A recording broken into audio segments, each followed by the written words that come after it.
12వ అధ్యాయము 22వ వాక్యాన్ని చదువుకుందాం. యెహోవా మిమ్మును తనకు జనులుగా చేసుకొనుటకు ఇష్టము కలిగి ఉన్నాడు. తన ఘనమైన నామము నిమిత్తము తన జనులను ఆయన విడనాడడు.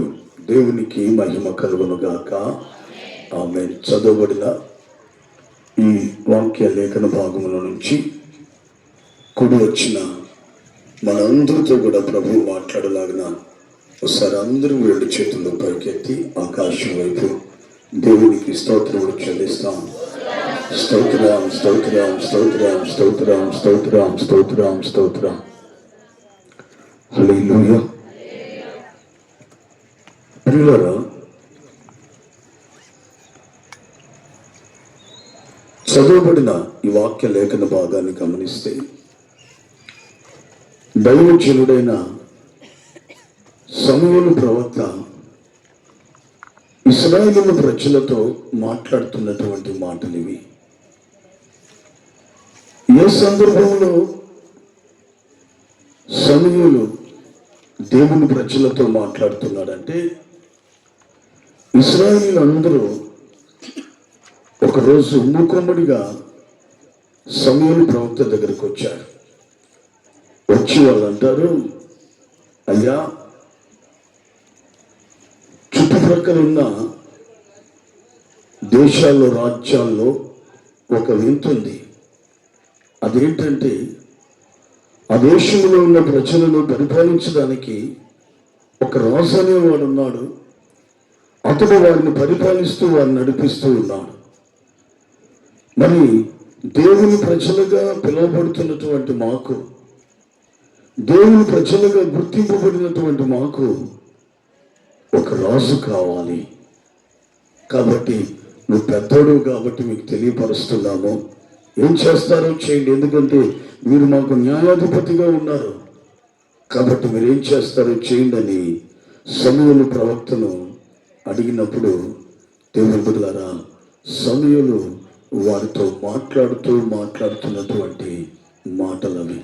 ఏమని చెప్తున్నాడంటే, సైన్యములకు అధిపతి అయిన యెహోవాయే మీకు రాజుగా ఉంటే, ఆయన మీకు నాయకుడిగా ఉండి ఆయన ఆలోచన చొప్పున, ఆయన ఉద్దేశం చొప్పున మిమ్మల్ని చక్కగా నడిపిస్తూ ఉంటే, మీరు ఆ నడిపింపు కాదని, మీరు ఆ ఆధిపత్యం కాదని, అధికారం వద్దనుకొని ఒక సాధారణమైన మనిషి యొక్క పరిపాలన క్రింద ఉండాలనుకుంటున్నారే, ఒక మనిషిని ద్వారా నడిపించబడాలని మీరు ఇష్టపడుతున్నారు. ఇదిగో ఇది దేవుని దృష్టికి బహు కోపముగా, బహు ఘోరమైన పాపముగా ఎంచబడింది.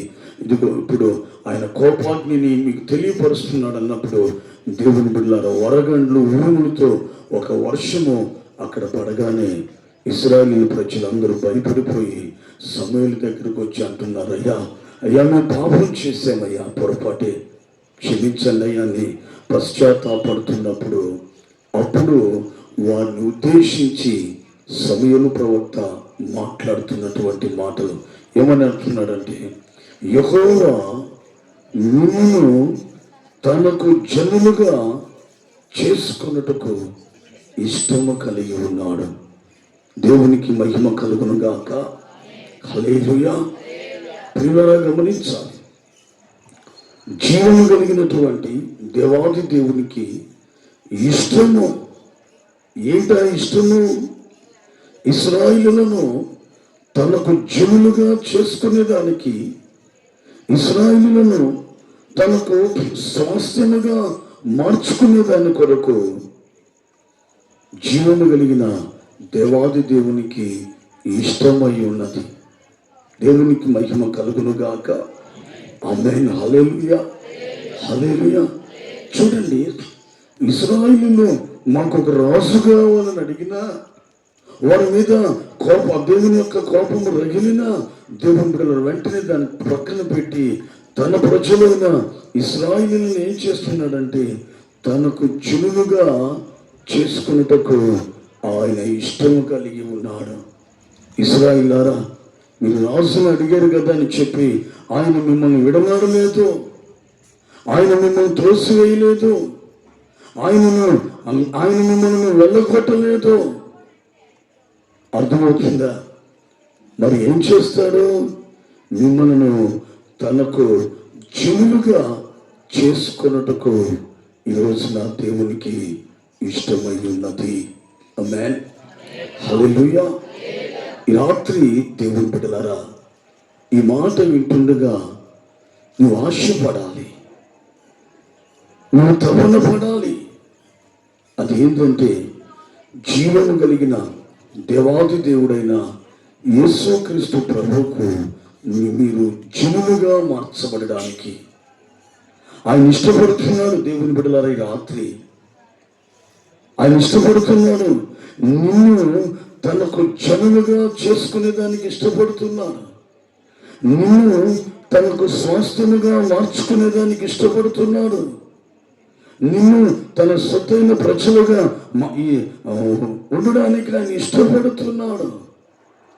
అయితే నువ్వు ఇష్టపడతావా? ఈ రాత్రి కాలము, అయ్యా నేను యేసుక్రీస్తు ప్రభు యొక్క జనములలో ఒకనిగా నేను మార్చబడాలని ఇష్టపడుతున్నాను, నేను ఆయనకు స్వాస్థ్యముగా మారిపోవాలని ఇష్టపడుతున్నాను, నేను ఆయన ప్రజలను, ఆయన బిడ్డలను, ఆయన మందలలో నేను ఒకనిగా మారిపోవాలని ఈ రాత్రి నేను ఆశపడుతున్నానయ్యా అని చెప్పి దేవుని బిడ్డ ఈ రాత్రి కాల సమయం అందరూ నీవేం చేయాలంటే ఇష్టపడాలి. దేవునికి మహిమ కలుగును గాక. హల్లెలూయా, హల్లెలూయా. దేవుని బిడ్డలారా, బాగా గమనించండి, బాగా గమనించండి. ఆయనకు ఈ రాత్రి నీవు ప్రజలుగా, లేదా ఆయనకు స్వాస్థ్యముగా, ఆయన పిల్లలుగా, ఆయన జనముగా, ఆయన మందలో ఒక గొర్రెగా మారిపోవాలని నువ్వు కూడా ఇష్టపడాలి. ఆయనైతే హృదయపూర్వకంగా ఇష్టపడుతున్నాడు. దేవుని బిడ్డ, ఇంకా నువ్వు ఆయనకి ఎందుకు దూరంగా జీవిస్తున్నావు? ఎందుకు ఇంకా నీవు యేసుక్రీస్తు ప్రభుని ఎరగక నీ జీవితాన్ని కొనసాగిస్తూ ఉన్నావు? ఇప్పటి వరకు నువ్వు ఎవరికి స్వాస్థ్యమై ఉన్నావో, ఎవరికి సొత్తై ఉన్నావో, ఎవరికి జనముగా మార్చబడి ఉన్నావో నాకైతే తెలియదు. కానీ ఈ రాత్రి నా ప్రభు యేసుక్రీస్తు దేవుని బిడ్డ నిన్ను తన జనముగా మార్చుకునేదానికి ఇష్టపడుతున్నాడు. వద్దు వద్దు తలిసిపోయాడు. హల్లెలూయా, హల్లెలూయా, హల్లెలూయా. ఇష్టపడాలి, ఇష్టపడాలి. ఏమి ఇష్టపడాలంటే మనము దేవుని ప్రజలుగా మారిపోవడానికి ఇష్టపడిపోవాలి. ఆయన జనముగా మార్చబడాలని ఈ రాత్రి దేవుని బిడ్డ ప్రభు ఇష్టపడుతున్నాడు. అయితే నీవేమనుకుంటున్నావు? అయితే దేవుని బిడ్డల ఒక మాట గమనించాలి. దేవునికి నీవు జనముగా ఎందుకు మార్చబడాలి? నిన్ను తనకు జనముగా మార్చుకోవాలని జీవము కలిగిన దేవుడు ఎందుకు ఇష్టపడుతున్నాడు? నీ దగ్గర ఏదో ఆశించి కాదు, నువ్వేదో చేస్తావనో లేదో ఇస్తావని కాదు, కానీ కేవలము నిన్ను రాత్రి ఆయన నిన్ను ప్రేమిస్తున్నాడు కాబట్టి, ఆయన శాశ్వతమైనటువంటి ప్రేమ నీ మీద ఉన్నది కాబట్టి దేవుని బిడ్డ ఈ రాత్రి కాల సమయమందు నిన్ను తనకు జనముగా చేసుకొని నీ జీవితంలో కొన్ని కార్యములను చేసి నిన్ను ఆశీర్వదించి ఒక ఉన్నతమైన స్థితిలో నిన్ను నిలవబెట్టాలని, లేదా పరలోక రాజ్యానికి నిన్ను సిద్ధపరచాలని ఈ రాత్రి యేసయ్య ఇష్టపడుతున్నాడు. నిన్ను తనకు జనముగా చేసుకునే దాని కొరకు. హల్లెలూయా, హల్లెలూయా. అయితే గమనించాలి దేవుని బిడ్డలారా, మనం ఆయన ప్రజలుగా, లేదంటే మనం ఆయన పిల్లలుగా, ఆయన జనముగా, ఆయన స్వాస్థ్యముగా మనము మార్చబడాలంటే మనం ఏం చేయాలి? చాలా మంది అనుకుంటారు ఏదేదో మార్చుకోవాలి, మత మార్పులు. కాదు కాదు కాదు కానే కాదు దేవుని బిడ్డ. ఈ రాత్రి బాగా మనసు పెట్టి విను. ఈ రాత్రి నువ్వు యేసయ్యకు జనముగా నువ్వు మార్చబడాలంటే ఏదేదో మార్చుకోవాల్సిన అవసరం లేదు. ఒకే ఒక్క మాట చూడండి. యోహాను సువార్త 1వ అధ్యాయము 12వ వాక్యం చదవండి.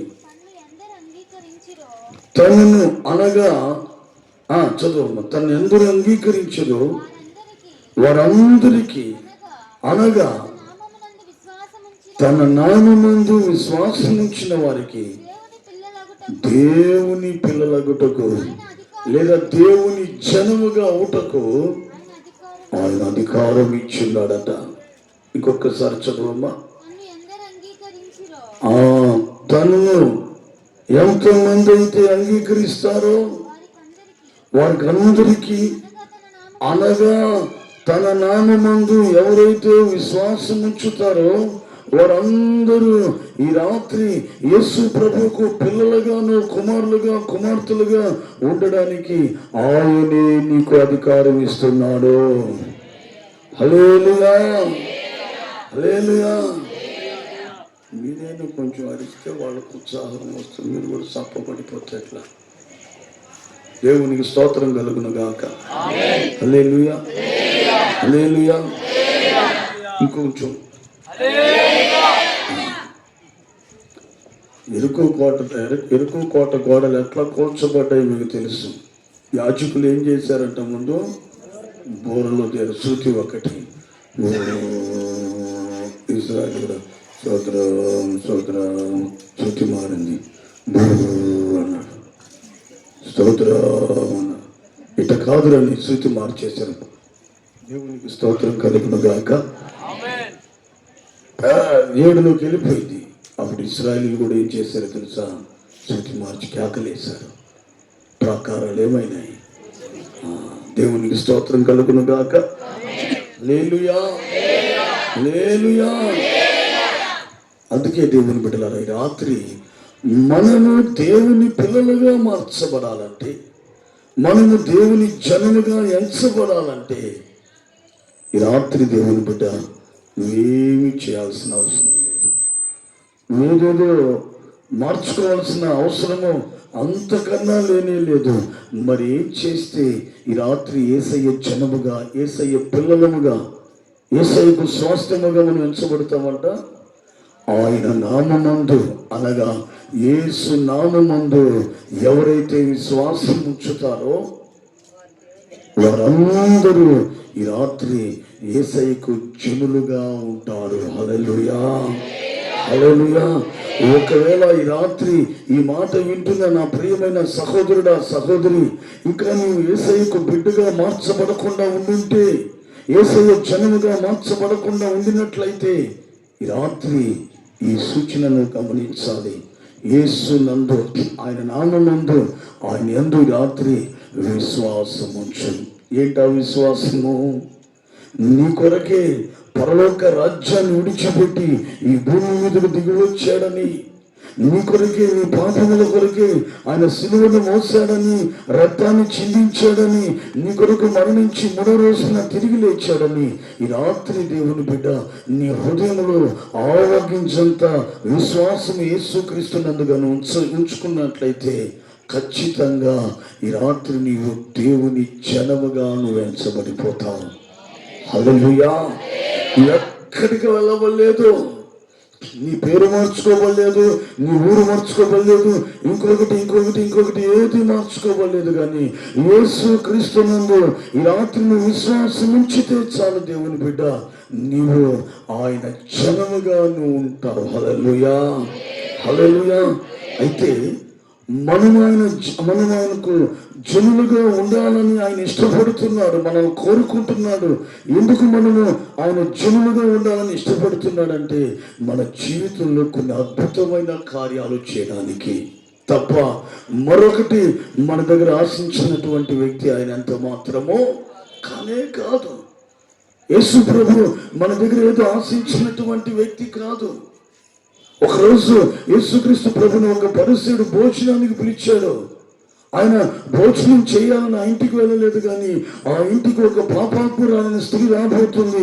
ఆమెను రక్షించి ఆమె బ్రతుకుని మార్చి ఆమెను పరలోక రాజ్య వారసురాలుగా మార్చాలని ప్రభు ఆ ఇంటికి వెళ్ళాడే తప్ప ఆయన పెట్టే భోజనం తినడానికి కాదు. యేసు ప్రభు తిండిపోతాడు కానీ కాదు. దేవుని బిడ్డలారా, దేవునికి స్తోత్రం కలుగును గాక. ఆయనకు నువ్వు జనముగా మార్చబడితే, నీకు ఆయన దేవుడుగా ఉంటే, ఆయన నీ ఇంట్లో ఉంటే నీ ఆస్తిని తినేసేవాడు కాదు. ఆయన నీ అంతస్తును తినేసేవాడు కాదు. వెళ్ళగొట్టడానికి నిన్ను ఆశీర్వదించి అభివృద్ధిపరిచి నిన్ను ఒక ఉన్నతమైన స్థితికి తీసుకువెళ్తాడే తప్ప దేవుని బిడ్డ ఆయన చేర్చుకుంటే నిన్ను గుడ్డు సున్నా చేసేసి వెళ్ళిపోయే దేవుడు కాదు. అటువంటి వాళ్ళు చాలా మంది ఉంటారు. దేవునికి స్తోత్రం కలుగును గాక. రాబో దినాల్లో చూస్తారు. దేవునికి స్తోత్రం కలుగును గాక. హల్లెలూయా. అందుకే ఈ రాత్రి ఆయన యందు నీవు విశ్వాసం ఉంచితే నువ్వు ఆయన జనముగాను ఆయన పిల్లలుగా నువ్వు ఎంచబడిపోతావు. అయితే నువ్వు ఆయన జనముగా మార్చబడితే నీ జీవితంలో ఆయన చేసే కార్యాలు చూద్దాం. నెంబర్ 1, నిర్గమకాండము 6వ అధ్యాయము 6-7 వాక్యాలు చదువుకుందాం. నిర్గమకాండము 6వ అధ్యాయము 6-7 వాక్యాలు చదువుదాం. కాబట్టి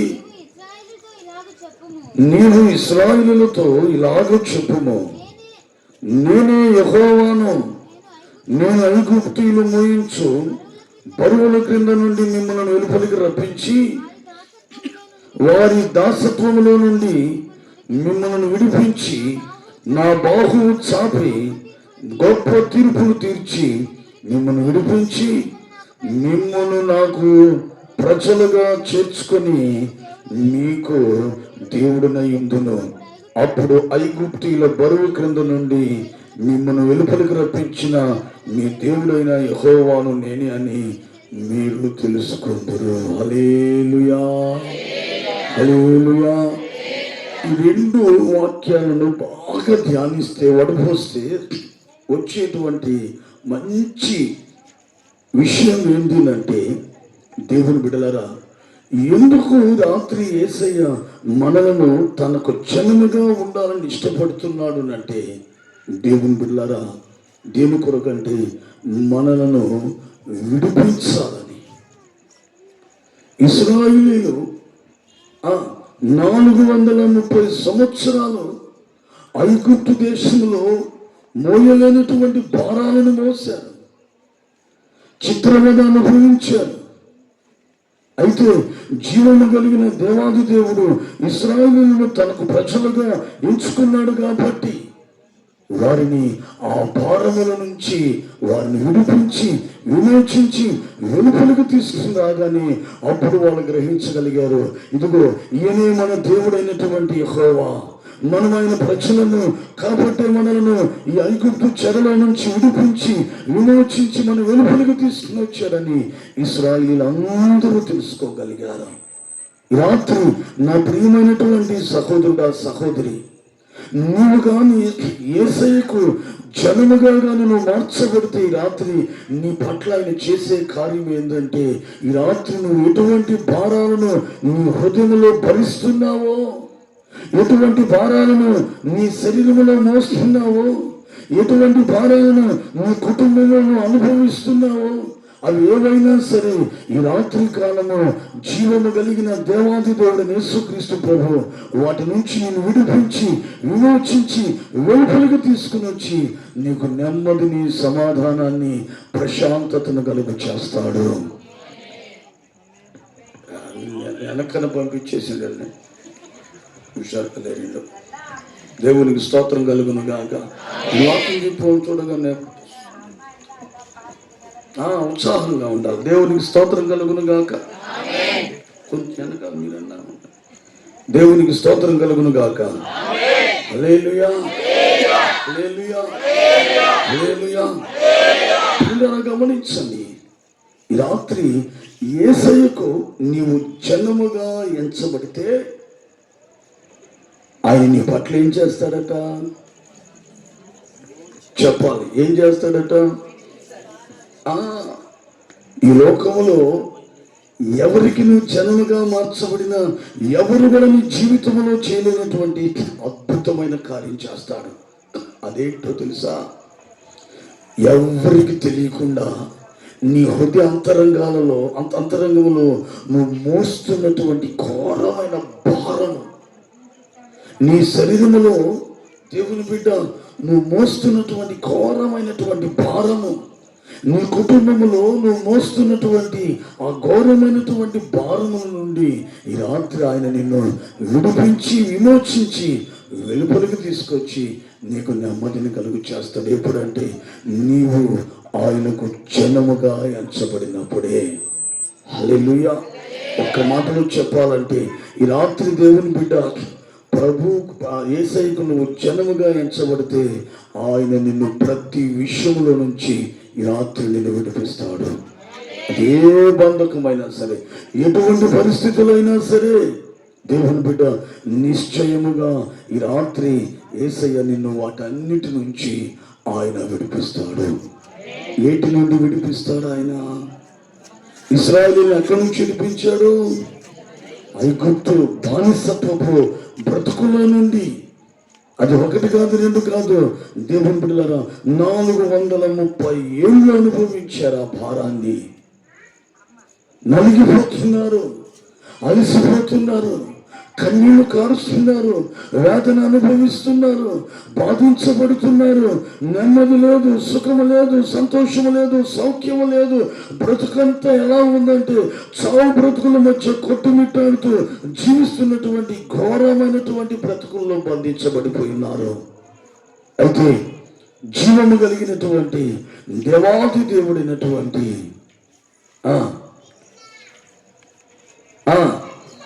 చెప్పాలి, జీవం కలిగిన దేవాది దేవుడు ఏం చేశాడు? వారి మధ్యకు వచ్చి వారిని తనకు జనముగా చేసుకుని వారిని విడిపించేశాడు. రాత్రి దేవుని బిడ్డ నిన్ను కూడా విడిపిస్తాడు. అదేంటండి నేనే విడిపించబడేది? అటు చూసుకున్నారు, నాకేముంది? చూడండి, కొన్ని మాటలు చెప్తా. రోమాపత్రిక 6:18. త్వరగా రోమాపత్రిక 6:18. పాపము నుండి విమోచింపబడి. గలతీయులకు రాసిన పత్రిక 3:14. గలతీయులకు రాసిన పత్రిక 3:14.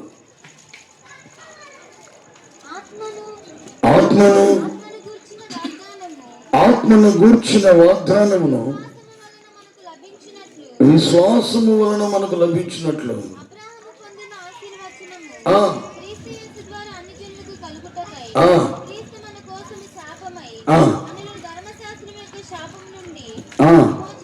శాపము నుండి మనలను విమోచించిన దేవునికి మహిమ కలుగును గాక. యోబు గ్రంథం 23:2. యోబు గ్రంథము 23వ అధ్యాయం 2వ వాక్యం. నేటి వరకు నేను మరలిడుచు తిరుగుబాటు చేయుచున్నాను. నా వ్యాధి ఇంకెవరైనా చదవండి. అని కళ్ళు కనపడట్లేదు. మీరేం చదవరా? మీరేం చదవరా?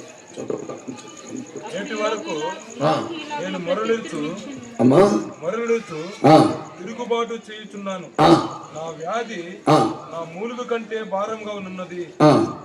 అయినా నివాస స్థానమునొద్ద నేను చేరినట్లుగా ఆయనను ఎక్కడ కనుగొందునో అది నాకు తెలియబడును గాక. దేవునికి స్తోత్రం కలుగును గాక. హల్లెలూయా. 3 విషయాలు చెప్పాను. ఒకటి, దేంట్లో నుంచి విమోచిస్తాడట? పాపము నుండి విమోచిస్తాడు. 2, శాపము నుండి విమోచిస్తాడు. 3, వ్యాధిలో నుండి ఈ రాత్రి ఆయన మనలను విమోచిస్తాడు. దేవునికి మహిమ కలుగును గాక. ఆమేన్. హల్లెలూయా. చెప్పండి దేవుని బిడ్డలారా. ఒకటి, దేంట్లో నుంచి విడిపిస్తాడట ఆయన? ఈ రాత్రి మనము యేసయ్యకు జనముగా ఎంచబడితే ఆయన మనలను పాపము నుంచి మనలను విడిపిస్తాడు. పాపము అంటే ఏంటండి అర్థము? అసలు ఏంటి పాపం అంటే? చాలా మంది అంటారు, నేను చీమకు కూడా హాని చేయను, నేను చాలా మంచి వ్యక్తిని, చాలా గొప్ప వ్యక్తి, నేను ఎవరికి అన్యాయం చేయలేదు అనుకుంటాను.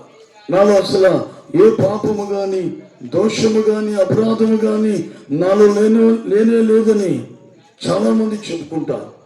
కానీ దేవుని బిడ్డలారా, పాపము అంటే అర్థమే, పాపం అంటే ఏంటంటే దేవుని యొక్క వాక్యము సెలవిస్తుంది, ఆజ్ఞ అతిక్రమించడమే పాపము. దేవుడు నీకు ఇచ్చినట్టు, దేవుడు ఒక మనిషికి ఇచ్చిన ఆజ్ఞలను ఎవరైతే అతిక్రమిస్తారో వారు పాపము చేసిన వారు, వారు పాపం అనే దాస్యపు క్రింద చిక్కబడిపోయినటువంటి వారు. దేవుని బిడ్డ, ఈ రోజున ఎక్కడ చూసినా కూడా పాపము పెరిగిపోతుంది, పరిపక్వతలోనికి వెళ్ళిపోతుంది. ఎందుకంటే మనుషుడు పశుప్రాయుడైపోయి దేవుని యొక్క ఆజ్ఞను అతిక్రమిస్తూ లోకములో ఉన్నటువంటి వాటిని అనుభవించడానికి ఘోరమైనటువంటి పాప ప్రక్రియలు చేస్తూ ఉన్నాడు. ఆ పాపము మనుషులలోకి వచ్చినందువల్ల ఆ మనిషికి నెమ్మది ఉండడం లేదు, సమాధానం ఉండడం లేదు, సంతోషం ఉండడం లేదు, సంతృప్తి అసలు ఉండడం లేదు. అయితే దేవుని బిడ్డ, ఒక మనిషిని పాపము నుంచి విడిపించబడాలంటే దేవుని బిడ్డలారా గమనించాలి, అది యేసుక్రీస్తు ప్రభు వలన అవుతుంది. ఎందుకంటే మనుషులు ఉన్న పాపము నుంచి విడిపించబడాలంటే పుణ్యాత్ముడు రక్తమును చిందించాలని అనేక దగ్గరలో మనం చూడగలుగుతూ ఉన్నాం. లోకంలో ఎవరు కూడా మనుషుని యొక్క పాపము కొరకు రక్తము చిందించిన వ్యక్తులు ఎవరు లేరు.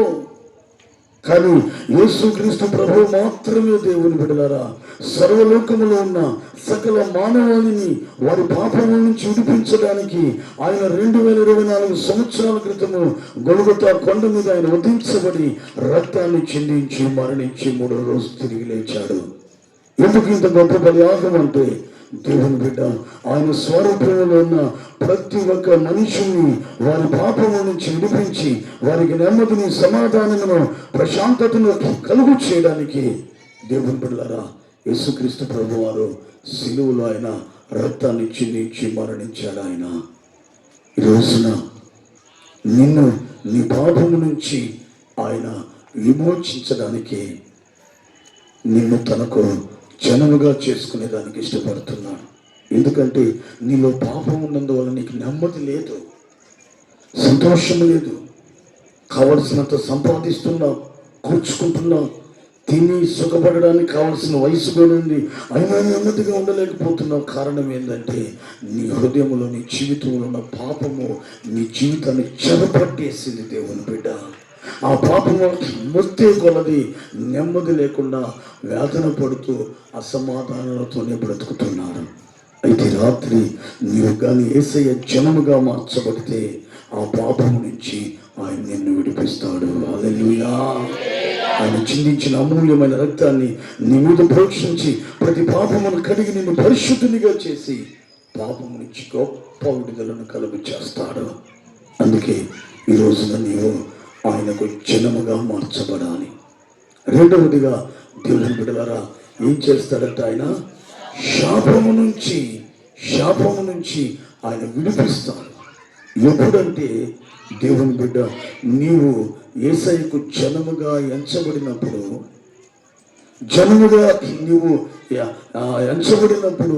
ఆ క్షణమే దేవుని బిడ్డ నీ మీదున్న శాపమును ఆయన తొలగించి, శాపము నుంచి నిన్ను విమోచించి నీకు గొప్ప విడుదలను ఆయన కలుగు చేస్తాడు. దేవునికి మహిమ కలుగును గాక. హల్లెలూయా. ఒక మనిషి మీదకు ఎందుకు శాపం వస్తుంది? చూడండి, కొన్ని కుటుంబాలకు కానీ వెళితే, కొన్ని ఇళ్ల పరిస్థితులు చూస్తే దేవుని బిడ్డలారా అది ఎట్లా ఉంటుందంటే, అన్నీ ఉన్నా కూడా ఆ కుటుంబంలో కన్నీళ్ళు తప్ప మరి ఏముండదు. నాకు తెలిసిన ఒక కుటుంబం ఉంది. నాకు తెలిసిన కుటుంబం యజమానుడు మంచి ఉన్నతమైనటువంటి ఎంప్లాయ్ అతను. దేవుని బిడ్డలారా అతనికి కుమారులు ఉన్నారు, కుమార్తెలు ఉన్నారు. 3 కుమారులు 2 కుమార్తెలు ఉన్నారు. కావలసినంత బాగా సంపాదించుకున్నాను ఆయన. కానీ చిత్రం ఏంటంటే ఎంత ఉన్నా కూడా ఒక్కరోజు కూడా ఆయన నెమ్మదిగా కానీ సమాధానంగా కానీ సంతోషంగా కానీ ఉండలేకపోయాడు. కారణం ఏందయ్యానంటే దేవుని బిడ్డలారా, అతనికున్న 3 కుమారులు, వారిలో 2 చనిపోయారు. 2 ఆత్మహత్య చేసుకొని చనిపోయారు. ఒక అబ్బాయి ఉంటే ఆ అబ్బాయి తండ్రి మాట వినకుండా భయంకరంగా ఉన్నాడు. 2 కుమార్తెలు చూస్తే ఒక అమ్మాయికి వివాహం చేశారు, భర్త అని వదిలేశారు. ఇంకొక అమ్మాయికి వివాహం కావాలి. చూడండి, ఇల్లు మంచి ఇల్లు, 3 అంతస్తుల ఇల్లు, కానీ కారు ఉంది, అన్నీ ఉంది. ఏం లేదు జీవితంలో. ఏంటి కారణము? పాపం అతను మంచోడే, మరి ఎందుకు కుటుంబ వ్యవస్థ అలా అయిపోయిందంటే దేవుని బిడ్డ ఆ కుటుంబం మీద ఉన్న శాపం ఆ కుటుంబంలో విలయతాండం చేస్తుంది. 2 బిడ్డలు చనిపోయారు కళ్ళ ముందే. తండ్రి ఉన్నవాడు లోబడేవాడు కాదు. కొన్ని కుమార్తెలు అంటే వివాహం చేస్తే ఆ భర్త వదిలేశాడు, ఇంకొక అమ్మాయికి వివాహం కాలేదు. ఎలాగ ఏంటి పరిస్థితి? దేవుని బిడ్డలారా, ఆ కుటుంబం మీద శాపము విలయతాండం చేస్తూ ఉంది. ఎందుకు వచ్చిందండి ఆ శాపము? చెప్పండి, ఎందుకు వచ్చింది శాపము? పితరులు చేసినటువంటి క్రియలు, పితరులు చేసిన అన్యాయమైనటువంటి కార్యములు అవి ఏమవుతున్నాయంటే తరతరాలుగా తెలియకుండానే కుటుంబాల మీదకు శాపమై విలయతాండం చేసి దేవుని బిడ్డలారా కుటుంబ వ్యవస్థలని నాశనం చేసేస్తూ ఉన్నాయి. అయితే దేవుని బిడ్డలారా, ఆ శాపము నుంచి విమోచించడానికి యేసుక్రీస్తు ప్రభువారు శాపగ్రస్తమైన మ్రాను మీద వేలాడాడు. యెరూషలేములో యూదులకున్న చట్టం ఏంటంటే ఒక వ్యక్తి తప్పు చేస్తే క్షమించరాని తప్పు చేస్తే ఆ వ్యక్తికి విధించే చివరి శిక్ష ఏంటంటే మ్రాను మీద వేలాడదీస్తారు. దాని మీద వేలాడి అన్నప్రాణాలు లేకుండా అరిసి అలాగనే చనిపోవాలి. అది వాళ్ళ దృష్టిలో ఎటువంటిదంటే శాపగ్రస్తమైనటువంటి మరణము. యేసుక్రీస్తు ప్రభువారు దేవుని కుమారుడు. ఆయన ఏ పాపము లేదే, జన్మ పాపము కర్మ పాపము లేని పరిపూర్ణమైన పరిశుద్ధత కలిగిన వాడే. మరి ఎందుకు ఆ శాపగ్రస్తమైన మ్రాను మీద వేలాడాడు అంటే, దేవుని బిడ్డ ఈ రాత్రి నీ కుటుంబంలో ఉన్న నీ మీద ఉన్న శాపమును తొలగించి నీ మీదకు ఆశీర్వాదమును కలుగు చేయడానికి ఆయనే ఆ శాపగ్రస్తమైనటువంటి మ్రాను మీద ఆయన వేలాడాడు. ఎవరండి ఈ రోజున ఒక మనిషి కొరకు శాపగ్రస్తమైనటువంటి మరణాన్ని ఎన్నుకున్నటువంటి ఆ ఉత్తములు ఎవరున్నారు ఈ లోక చరిత్రలో? యేసుక్రీస్తు ప్రభు తప్ప మరి ఎవరు కూడా లేరు. మనుషుని యొక్క శాపము నుంచి విడిపించడానికి ఆయన మాత్రమే సమర్థుడు. ఎందుకంటే ఆయన శాపగ్రస్తమైనటువంటి మ్రాను మీద ఆయన వేలాడాడు. అందువల్ల ఆయన జనముగా ఉన్న ఆయన ప్రజల మీద ఉన్న శాపమంతా ఏమవుతుందంటే తొలగించబడుతుంది. అయితే నువ్వు అంగీకరించాలి. యేసు ప్రభువా శాపగ్రస్తమైన ఆ మ్రాను మీద వేలాడింది నా శాపముల కొరకే నువ్వు అంగీకరించావంటే ఈ రాత్రి ఎటువంటి శాపము నీ మీద ఉన్నా సరే యేసు ప్రభు వాటి నుంచి నీకు విడుదలనిచ్చి విమోచనిచ్చి దేవుని బిడ్డ నీ మీద నీ కుటుంబం మీద గొప్ప ఆశీర్వాదాన్ని కలుగు చేస్తాడు. హల్లెలూయా, హల్లెలూయా. ఇక 3వ చూస్తే దీంట్లో నుంచి ఆయన విడిపిస్తాడట, వ్యాధిలో నుండి. అక్కడ ఆ వ్యక్తి అంటున్నాడు ఆ వ్యాధి అంట అతను మూలుగుల కన్నా కూడా భరించలేనటువంటి భారం. అయితే యోబు భరించలేని భారంతోనే చనిపోయాడు అంటారా? లేదు, మధ్యలోనే ఏమయ్యాడు అతడు? ఆ భరించలేని శరీరంలో తను అనుభవిస్తున్న ఆ ఘోరమైనటువంటి రోగం వ్యాధి నుంచి మధ్యలోనే విడిపించబడ్డాడు. ఆమేన్. హల్లెలూయా, హల్లెలూయా. ఏమయ్యాడు? మధ్యలోనే ఆయన విడిపించబడ్డాడు. ఎవరు విడిపించారు? జీవము కలిగిన దేవాది దేవుడే. ఆయన ఒక వాగ్దానం చేస్తున్నాడు. అదేంటో తెలుసా? నిన్ను స్వస్థపరచు యెహోవాను నేనే. ఎలా స్వస్థపరుస్తాడు? టీకాలు వేస్తాడు ఆయన? గోళీలు మింగిస్తాడా? సెలైన్ కడతాడా? ఏం చేస్తాడు? ఎలా స్వస్థపరుస్తాడట? పేతురు రాసిన మొదటి పత్రిక 2వ అధ్యాయం 24లో ఒక మాట ఉంది, చూడండి. పేతురు రాసిన మొదటి పత్రిక 2వ అధ్యాయం 24.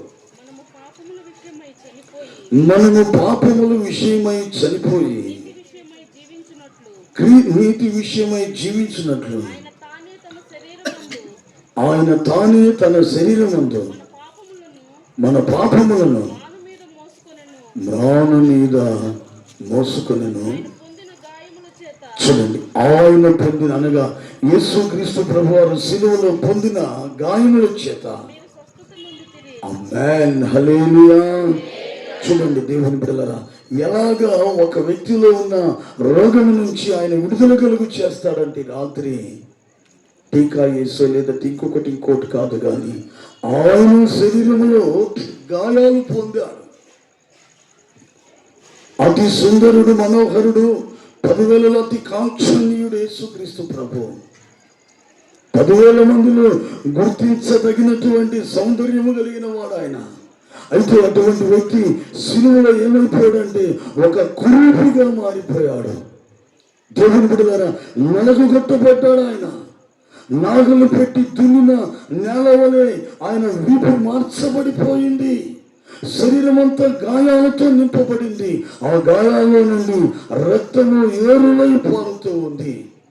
ఎందుకంటే ఆ గాయాలంటే, దేవుని బిడ్డలారా, ఈ రాత్రి కాలము నా శరీరంలో ఉన్నటువంటి రోగముల నుంచి విడిపించి మనకు స్వస్థతను కలుగు చేయడానికి ఆయన తన శరీరంలో ఘోరమైనటువంటి గాయాలు పొందాడు. నువ్వు విశ్వసించాలి. అయ్యా, నువ్వు గాయాలు పొందింది నా కొరకే. నువ్వు గాయాలను అనుభవించింది నా కొరకే. ఎందుకంటే నా దేహంలో ఉన్నటువంటి రోగమును తొలగించి నన్ను స్వస్థపరచడానికే ఈ రాత్రి నా కొరకు గాయాలు పొందేవు యేసయ్యా. నిన్ను కానీ నీ హృదయములు కానీ విశ్వసించి నీ రోగం ఏందో యేసయ్య కానీ చెప్తే ఆయన నిన్ను స్వస్థపరచుటకు సమర్థుడు.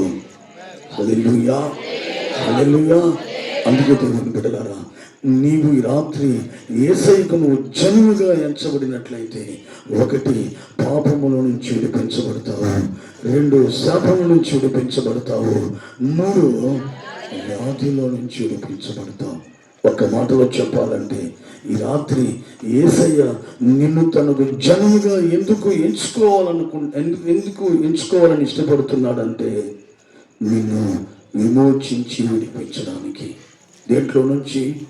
పాపము, శాపము, రోగము నుంచి విడిపించి విమోచించడానికి ఈ రాత్రి ఆయన మనలను తనకు జనముగా ఎంచుకోవాలని ఇష్టపడుతున్నాడు.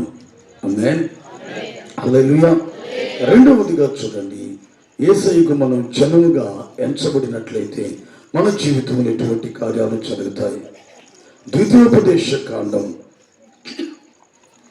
7వ అధ్యాయం 6వ వాక్యం. ద్వితీయోపదేశ కాండం 7వ అధ్యాయం 6వ వాక్యం. నీవు నీ దేవుడైన యెహోవాకు ప్రతిష్ఠిత జనము, నీ దేవుడైన యెహోవా భూమి మీద ఉన్న సమస్త జనుల కంటే నిన్ను ఎక్కువగా ఎంచి నిన్ను తనకు స్వకీయమైన జనముగా ఏర్పరచుకొనెను. ఇంకొకసారి, నీవు నీ దేవుడైన యెహోవాకు ప్రతిష్ఠిత జనము, నీ దేవుడైన యెహోవా.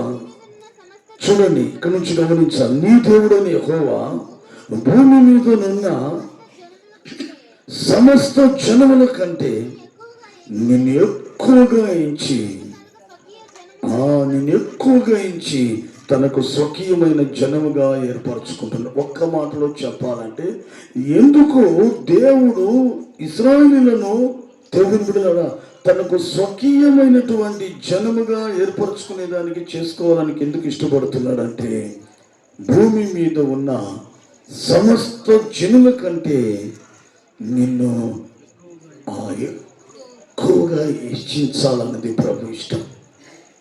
ఒక మాటలో చెప్పాలంటే, ఈ రాత్రి యేసయ్యకు నువ్వు కానీ జనముగా ఎంచబడినట్లయితే నీ జీవితంలో చేసే రెండవ కార్యం ఏంటంటే, నిన్ను అందరికన్నా హెచ్చైనటువంటి స్థానములో ఆయన నిన్ను నిలబెడతాడు.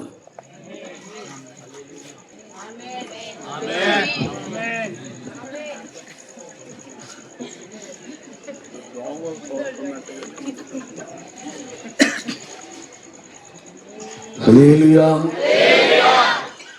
నా ప్రియమైనటువంటి దేవుని బిడ్డలారా గమనించాలి. రెండవదిగా మనము యేసయ్యకు కానీ స్వకీయమైన ఆయన జనముగా ఎంచబడినట్లయితే ఆయన చేసే కార్యం ఏంటంటే, నువ్వు ఎక్కడున్నా సరే, ఏ స్థితిలో ఉన్నా సరే, ఎంత దీన స్థితిలో ఉన్నా సరే, ఆ స్థితిగతులను మార్చి దేవుని బిడ్డ అందరికన్నా హెచ్చైనటువంటి స్థితిలో ఆయన నిలబెడతాడు. అయితే నువ్వు ఆయన జనముగా ఎంచబడాలి. ఏమ్మా, నీ భర్త కన్నా నువ్వు హెచ్చుగా ఉండాలా? సాధ్యం కాదు కాబట్టి అనిగి మనిగి ఉన్నానన్నా. దేవుడు కానీ కనికరించాడు, నేను ఎందుకు వద్దంటానన్నా, వేసి తొక్కి పడేనంటున్నాను. ప్రతి ఒక్కరూ హెచ్చైన స్థానాన్ని కోరుకుంటారు. భర్త కన్నా ఎక్కువగా ఉండాలి, భార్య కన్నా ఎక్కువగా ఉండాలి, అందరికన్నా ఎక్కువగా అనుకుంటారే తప్ప, అవి అనుకోవడము, అవి కలగానే అలా ఉండిపోతాయి తప్ప దేవుని బిడ్డ జీవితంలో నెరవేర్చబడదు. అయితే రాత్రి నీవు కానీ యేసయ్యకు కానీ జనముగా ఎంచబడినట్లయితే దేవుని బిడ్డ నువ్వు ఊహించిన దానికన్నా ఉన్నతమైన, అందరికన్నా హెచ్చైన స్థితిలో నీకు తీసుకెళ్తాడు ఆయన. అయితే నువ్వు ఆయనకి జనముగా ఎంచబడాలి. యాకోబుకు ఎంతమంది కుమారులు? 12 మంది కుమారులు.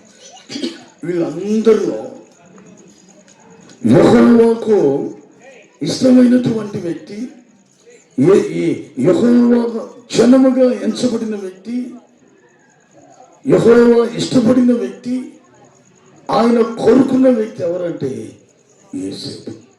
మిగిలిన వాళ్ళందరూ అందరే. అర్థమైందా? బైబిల్లోనే రాస్తుంది, తన అన్నదమ్ములు చేసే దుష్కార్యాలను యేసేపు తన తండ్రి దగ్గరికి తీసుకొచ్చి చెప్పేవాడు. డాడీ, రోజు మేము గొర్రెలు కాచుకునేదానికి వెళ్ళాము, పెద్ద అన్నయ్య అక్కడ చీటి ప్యాకులు ఆడుతున్నాడు డాడీ, రెండో అన్నయ్య బీడి ముక్కలు కాలుస్తున్నాడు డాడీ, మూడో అన్నయ్య తాగుతున్నాడు డాడీ, నాలుగో అన్నయ్య దొంగతనం చేశాడు డాడీ. అందరి గురించి యేసేపు ఏం చేస్తున్నాడు? చెప్తున్నాడు. అంటే యేసేపు అటువంటి కార్యాలు లేవు. యేసేపు దేవుని బిడ్డలారా, యాకోబుకు కుమారుడైన అతడు చిన్నతనం నుంచి యెహోవాకు స్వకీయమైన జనముగా ఉన్నాడు. హల్లెలూయా, హల్లెలూయా. ఎలాగా అనంటే, కాబట్టి అతడు ఏ పాపము చేయకుండా చిన్నతనం నుంచి దేవుని యందు భయభక్తులు కలిగి ఒక పవిత్రమైన పరిశుద్ధమైన జీవితాన్ని చేస్తున్నాడు. పాపము చేయడానికి పరిస్థితులు అనుకూలించినా కూడా తన పై వస్త్రాన్ని విడిచిపెట్టి పారిపోయి తన పరిశుద్ధతను కాపాడుకున్నాడే కానీ దేవుని బిడ్డ పరిశుద్ధతను కోల్పోయి అపవిత్రుడుగా మారలేదు. ఎందుకంటే యేసేపు దేవుని యొక్క జనములో ఒకడు. హల్లెలూయా, హల్లెలూయా, హల్లెలూయా. యేసేపు దేవుని యొక్క జనములలో ఒకడు. ఇంకా చెప్పాలంటే యేసేపు దేవునికి స్వకీయమైనటువంటి బిడ్డ, జనం, వ్యక్తి. అందుకే పవిత్రంగా పరిశుద్ధంగా తన జీవితాన్ని కొనసాగించడానికి ఇష్టపడుతున్న వ్యక్తి. అయితే దేవుని బిడ్డలారా, యేసేపు నెంబర్ ఎంత? 12లో నెంబర్ 11. తర్వాత బెన్యామీను 11వ వాడు. దేవునికి స్తోత్రం కలుగును గాక. అంటే లిస్టులో చూసిన ఎక్కడున్నాడు? చివరిలో ఉన్నాడు. అంతేకాదు ఆ 12 మంది ఉన్న అన్నదమ్ముల్లో వెలివేయబడిన వాడు, విసర్జించబడిన వాడు, తృణీకరింపబడిన వాడు, ద్వేషించబడిన వాడు ఎవరంటే యోసేపే. న్యాయంగా తన అన్నదమ్ములు ఏం చేశారంటే, దేవుని బిడ్డలారా 30 వెండి నాణ్యాలకి ఇష్మాయిలు సంతతి వారికి యోసేపు నమ్మి పారేశాడు. ఫస్ట్ దానికి ముందు ఏం చేశారు, అటెంప్ట్ మాట, నీళ్లు లేని బావిలోకి తోసేసి బండరాయి తీసేపోయారు. ఎంత మూర్ఖులు, ఎంత ఘోరమైన వ్యక్తులు చూడండి. అంత ఘోరంగా ద్వేషించబడ్డాడు యోసేపు. అన్నదమ్ముల మధ్యలో మెలగడానికి ఇష్టపడలేదు. వాళ్ళు చంపేస్తే పోతుంది అనుకున్నంత పగ ప్రతీకారాల మధ్యలో ఉన్నాడు యోసేపు. తీసుకెళ్ళి ఎక్కడ వేసారు, బావిలో వేసేసారు. నీళ్లు లేని ఎక్కడికి వెళ్ళిపోయాడు ఇప్పుడు చెప్పండి, పాతాళంలోకి వెళ్ళిపోయాడు, బావిలో నేల లోపలికి వెళ్ళిపోయాడు. అయితే దేవుని బిడ్డలారా, యోసేపు దేవుని యొక్క జనములలో ఒకడు. యోసేపు దేవుని ప్రజలలో, దేవుని పిల్లలలో, దేవుని దృష్టిలో ఇష్టపడినటువంటి వ్యక్తిగా ఉన్నాడు. కాబట్టి అక్కడ నుండి అంచెలంచెలుగా అర్థమైందా, అన్నదమ్ముల కన్నా హెచ్చిపోయాడు. అర్థమైందా, ఆ దేశంలో ఉన్న ప్రజలందరికన్నా హెచ్చించబడ్డాడు, అధికారుల కన్నా హెచ్చించబడ్డాడు. చివరికి రాజు కన్నా కూడా ఎలా చెప్పగలుగుతారు అమ్మా? ఒక మాట చెప్తాను చూడండి. ఆదికాండము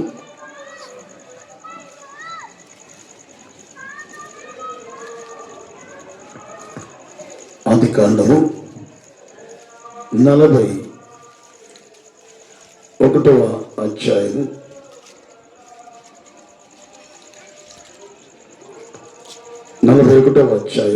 40వ వాక్యం చూడండి. ఈ 38 నుంచి చూడండి, 39 నుంచి చదవండి. మరియు ఫరో, దేవుడు ఇదంతయు నీకు తెలియపరిచిన గనుక నీ వలె వివేక జ్ఞానములు గలవారు ఎవరు లేరు.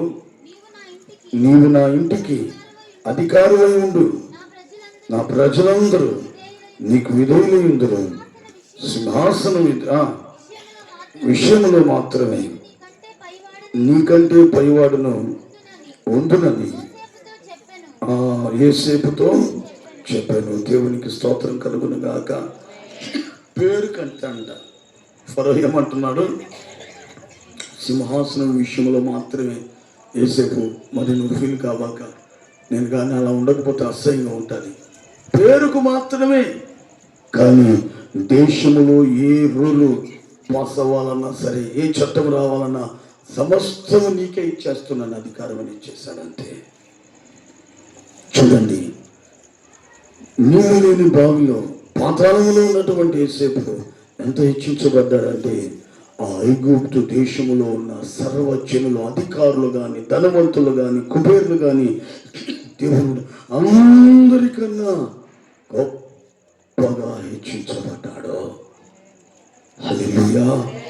తన అన్నదమ్ములు వచ్చి యోసేపు ఎదుట సాష్టాంగపడి నమస్కారం చేశారు.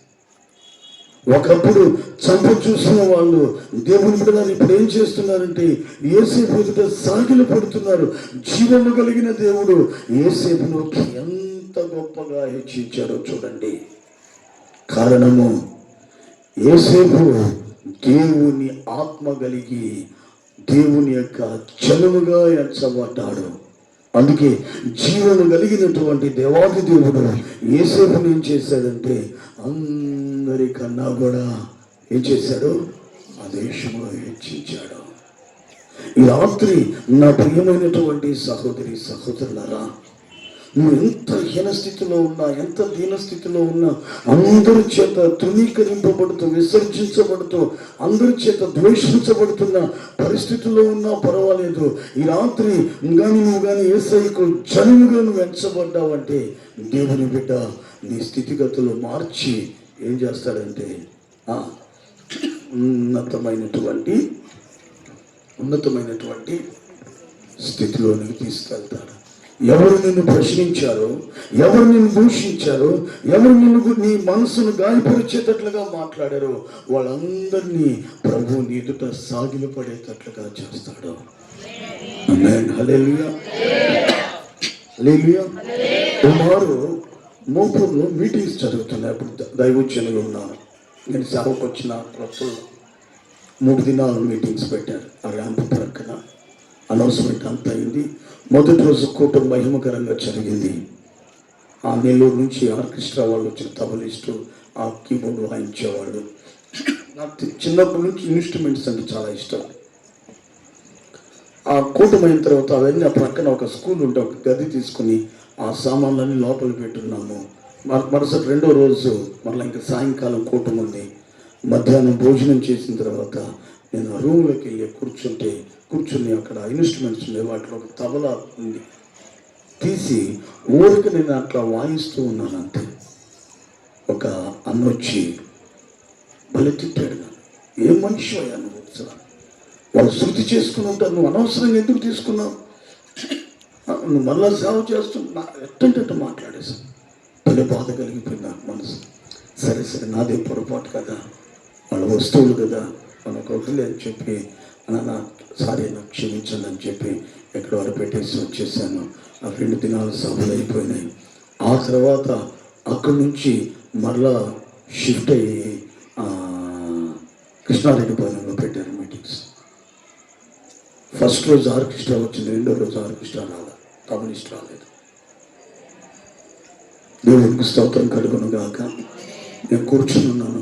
నన్ను ఎవరైతే తిట్టారో అతను వచ్చి, బ్రదర్ రండి అని, ఎక్కడికి రండి, తబలా వాయిస్తాడు అన్న. నాకేమొచ్చి, నువ్వు వాయించేటప్పుడు విన్నాను, కొంచెం నడుతుంది, నువ్వు వాయించినప్పుడు నడుతుంది, నువ్వు వాయిస్తుండు. పక్కన ఇంకో బ్రదర్ బ్యాండ్ వాయిస్తాడు, చిన్నగా అతను బ్యాండ్ వాయిస్తాడు, చూడ్డానికి అది తబలాలాగా ఉంటుంది. ఒక్కసారి రూమ్లో వాయిస్తే తిట్టినోడు ఎక్కడ తీసుకెళ్ళాడు చెప్పండి, అందరూ ఎదుట స్టేజ్ మీద. అక్కడితో నాకు ఇన్స్ట్రుమెంట్స్ మీద నొప్పించిపోయింది. చాలా నేను స్టేజ్ మీద వాయించేసి, అప్పుడు ఫోటోలు వీడియోలు లేవు. అప్పుడు దేవునికి స్తోత్రం కలుగును గాక. చూడండి, హెచ్చించాడు దేవుడు, హెచ్చించాడు. నువ్వు దిగులు పడద్దు దేవుని బిడ్డ. ఈ రాత్రి నీకు ఎవరు లేరు, నీ గురించి పట్టించుకునే వాళ్ళు ఎవరు లేరు. నేను హీనదీన స్థితిలో ఉన్నాను అనుకోవద్దు. నువ్వు కానీ రాత్రి యేసయ్యకు ఆయన జనముగా నువ్వు ఎంచబడితే చాలు, నీ స్థితిగతులను మార్చి నువ్వేం చేస్తాడంటే ఉన్నతమైన స్థితిలో నిన్ను పెడతాడు. హల్లెలూయా, హల్లెలూయా. యేసేపును పెట్టినట్లుగా ఈ రాత్రి నిన్ను కూడా ఆయన ఒక ఉన్నతమైన స్థితిలో అయినా నేను పెడతాడు. మూడవదిగా చూడండి, చెప్పి నేను ముగించేస్తాను. కీర్తనలు 29వ కీర్తన 11వ వాక్యం. 29వ కీర్తన 11వ వాక్యం. యెహోవా తన ప్రజలకు చాలు. యెహోవా ఎవరికి ఇస్తాడంటమ్మా? ఎవరైతే తన ప్రజలుగా ఎంచబడి ఉంటారో వారికి ఆయన ఏం చేస్తానంటున్నాడు? బలమును అనుగ్రహిస్తాడు. ఇప్పుడు చెప్పండి ఒక మారు, దేవుని బిడ్డలారా, ఎందుకు ఈ రాత్రి యేసయ్య నిన్ను తనకు జన్మగా ఎంచుకోవాలని ఎందుకు ఇష్టపడుతున్నాడు? 1, నిన్ను విడిపించడానికి. 2, అందరికన్నా హెచ్చించి ఒక ఉన్నతమైన స్థితిలో ఉంచడానికి.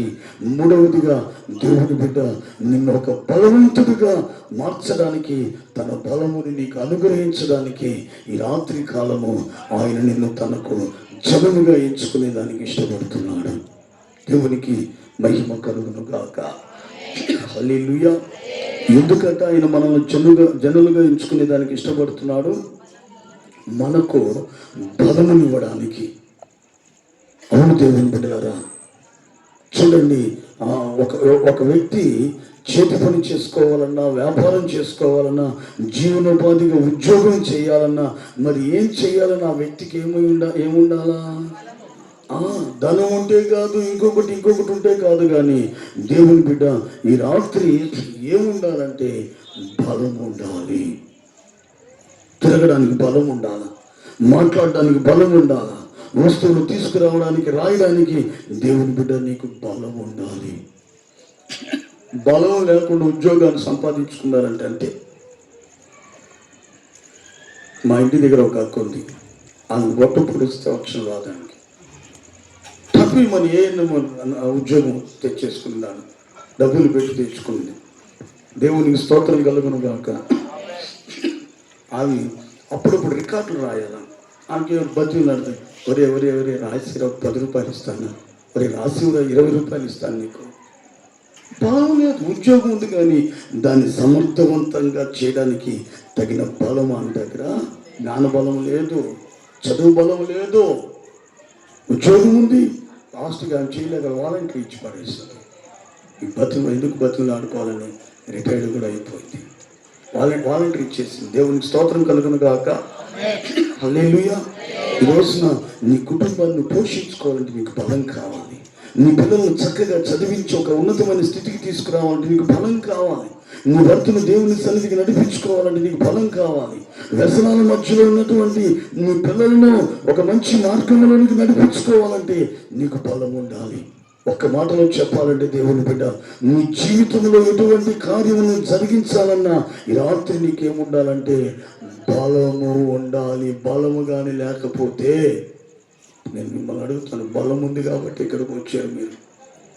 మిమ్మల్ని జ్వరాలు వచ్చేసి, టైఫాయిడ్ వచ్చేసి, ఒక 10-15 వాంతులు అయిపోయి నీరసపడింటూ వస్తారమ్మా ప్రార్థనకి. బలం ఉంది కాబట్టి మనం రాగలిగాము.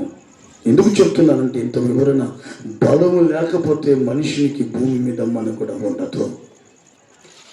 అయితే అనేకులు ఈ రోజున బలహీనులైపోతున్నారు. కుటుంబ వ్యవస్థను నడిపించుకోలేనటువంటి బలహీనులుగా ఉన్నారు. పిల్లలను ఒక మంచి మార్గంలోనికి నడిపించుకోలేని తల్లిదండ్రులు బలహీనులైపోయి ఉన్నారు. భర్తను ఒక మంచిగా మార్చుకునే బలము లేని బలహీనురాలుగా భార్యలు ఉండిపోతున్నారు. అయితే రాత్రి దేవుని బిడ్డ నా ప్రభు అంటున్నాడు, నువ్వు కానీ ఆయనకు జనముగా ఎంచబడితే నీకు బలాన్ని ఇస్తాడు. ఆ బలముతో నీ భర్తను మార్చుకోగలుగుతావు. ఆ బలముతో నీ బిడ్డలను మంచి మార్గంలో నడిపించుకోగలుగుతావు. ఆ బలముతో నీ బిడ్డలను చక్కగా చదివించుకోగలుగుతావు.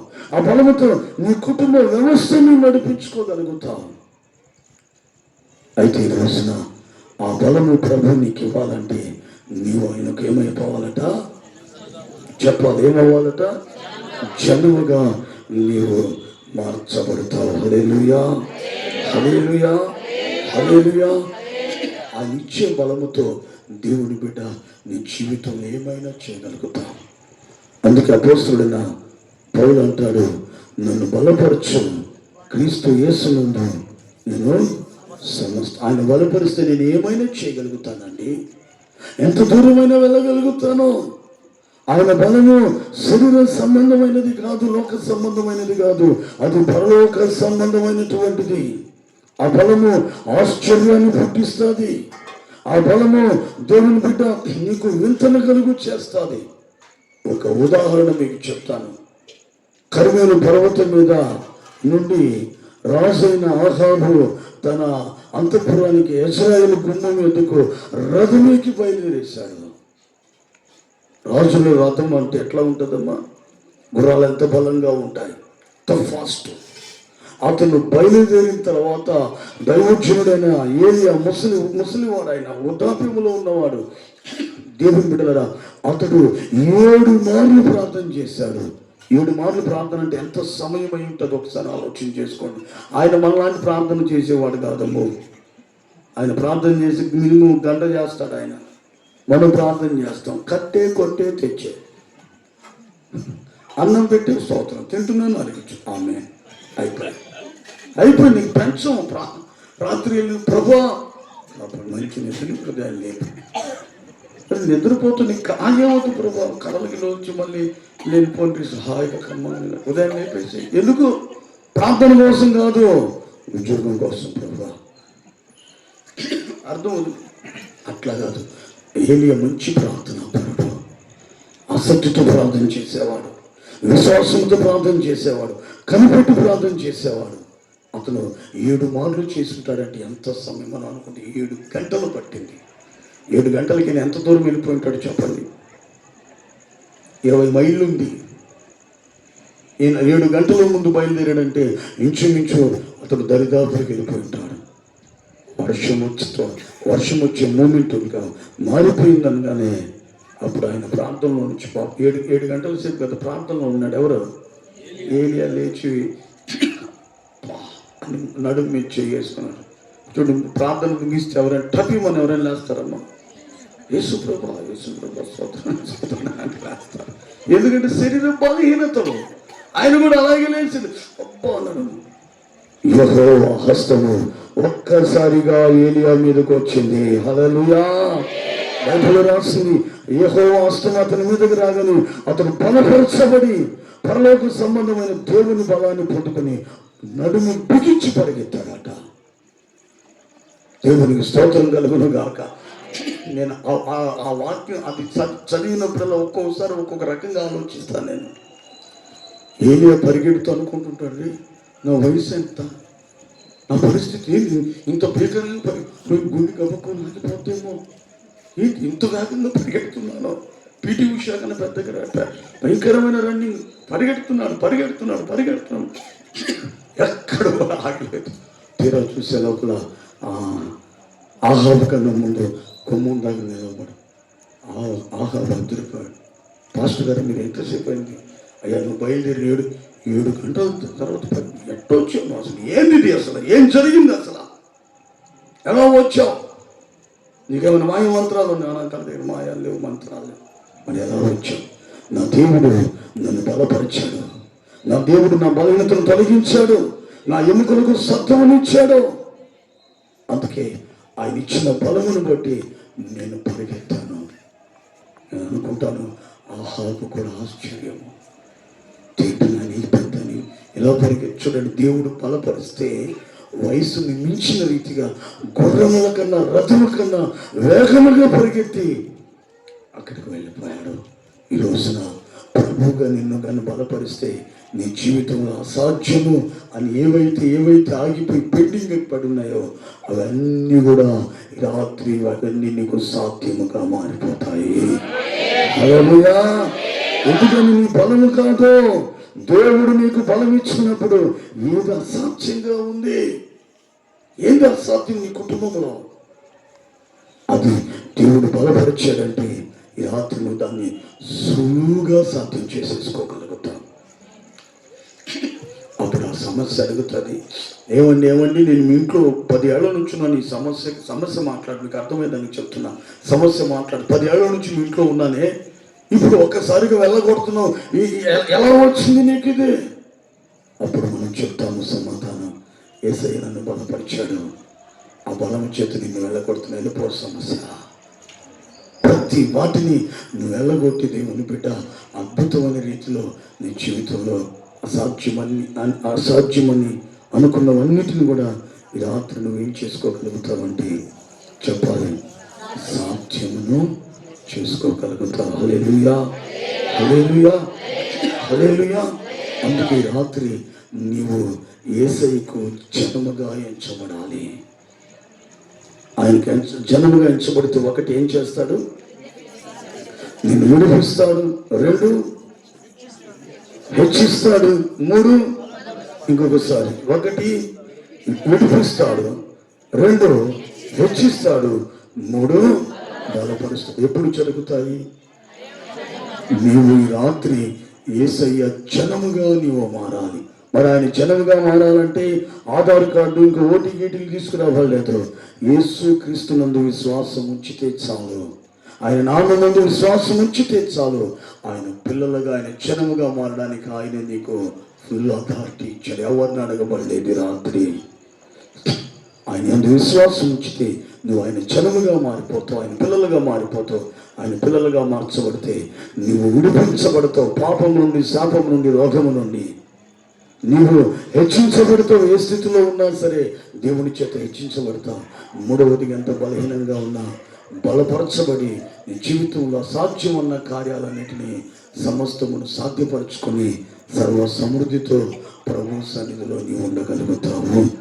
అందుకే రాత్రి మనమందరము కూడా ఈ మాటలు వింటున్న ప్రతి ఒక్కరు కూడా యేసయ్యకు జనముగా అవునుగాక. హల్లెలూయా, హల్లెలూయా, హల్లెలూయా. అందరూ తలలు వంచి కళ్ళు మూసి ప్రార్థన చేసుకుందాం.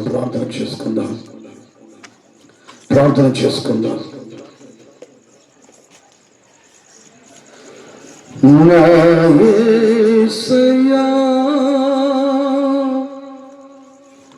నా యేసయ్యా,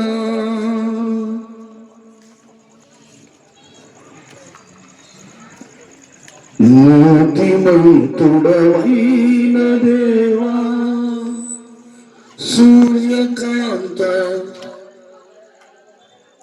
యుగ యుగములు సజీవా, ఆది సంగతుడా, యుగ యుగములు సజీవుడైన ఆది సంగతుడా, యుగమైన దేవా, సూర్యకాంత భద్రరాగమా, యుగములు సజీవుడైన ఆది సంగతుడా,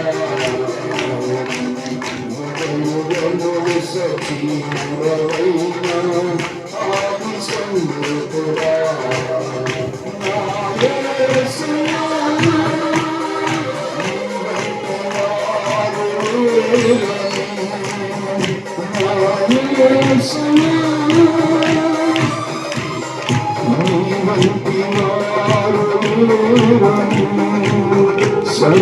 సర్వజనులని సన్నిధిని నమస్కారము చేసెదరు.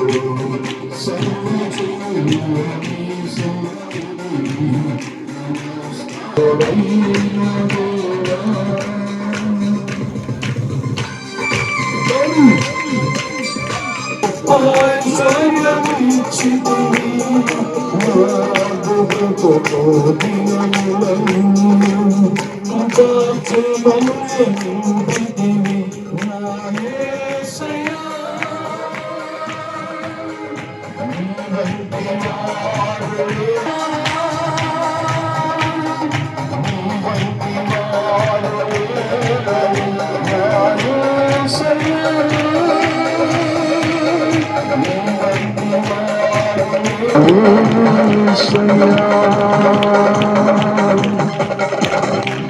ప్రార్థన చేసుకుందాం.